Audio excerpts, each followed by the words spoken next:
Today's Tales from the Mountain story takes us all the way to Winchester, Virginia, to the ghost of an airplane pilot. So sit back and enjoy. This story comes to us from a long haul driver. He said he was hauling a load of freight to Winchester, Virginia in December of 2004. He said when he got to his destination, he was delayed a little bit getting unloaded. By the time they got his truck unloaded, he said it was roughly 2 a.m. He left that dock and headed east on Route 7. He said he continued driving down Route 7. It was just a boring night, not a lot of traffic, pretty dark stretch of road. And around 2:30 a.m., he came to the intersection of Route 7 and 601.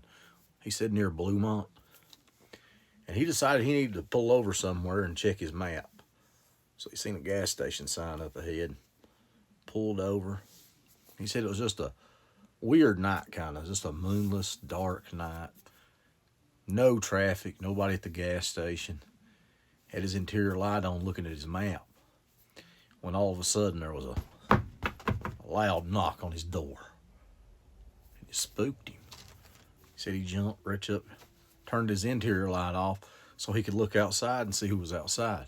Rolled his window down. He said there was a man in an airline flight uniform standing there. Had 4 stripes on his shoulder. He said all indications, as far as the uniform and thing went, the guy was a captain. The guy said, "Could you give me a ride?" He said by this time this guy had climbed up on the fuel tank of the truck, so he had his head right up in the window where he was at. He said he smelled just like kerosene, like you just dumped kerosene all over him. He said he thought it was odd. He didn't have no jacket on, short sleeve shirt, it was a chilly, cold night, and he had a TWA insignia hat on. He said he asked this guy, "Where are you going anyway?"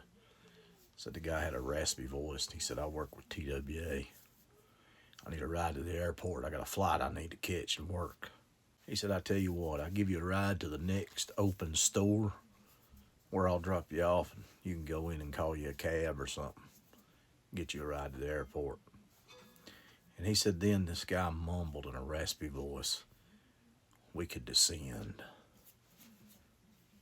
And he said he looked at him and thought, what in the world's this guy saying? And the guy got down off the fuel tank and said, "Thank you." And as he come around the front of the truck and the headlights hit him, he just disappeared altogether. He said, "I'm not talking about fading out." He said it was just like when he got in the headlights, he was gone. He jumped out of his truck, had his flashlight shining it everywhere under the truck, couldn't find the guy nowhere. Finally, he gave up. He hollered, the guy never answered. He said, "I give up. I'm getting back in my truck and getting out of here." Jumped in the truck and cranked it up, started down the road. Couldn't get it off his mind, he said. Something strange had entered his mind, He said he had a TWA hat on, said he worked for TWA. They've been out of business for 2 years up here.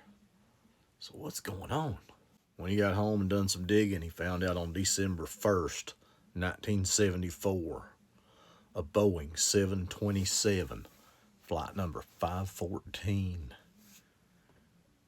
had been heading to the airport and descended a little too early, coming out of a cloud and seeing nothing but the rocky face of a mountain in front of him. This aircraft disintegrated, unaliving all 92 people on board. The flight had took off from Columbus, Ohio, and was supposed to be going to Washington National Airport. But due to high winds and bad weather, they changed their route. According to the little black box on the plane, the pilots mistakenly thought that air traffic control had given them approval to descend, thinking they were supposed to go down to 1,800 feet. But unfortunately, due to the high winds, clouds, fog, and everything else, they ended up hitting a mountain at 1,600 feet. The impact site where that plane crashed was roughly a mile, 30 years to the day of when this trucker saw the spirit of this airline pilot. Have you ever seen a ghost? If so, I'd love to hear about it. And also, leave me a comment and tell me what you think about this story.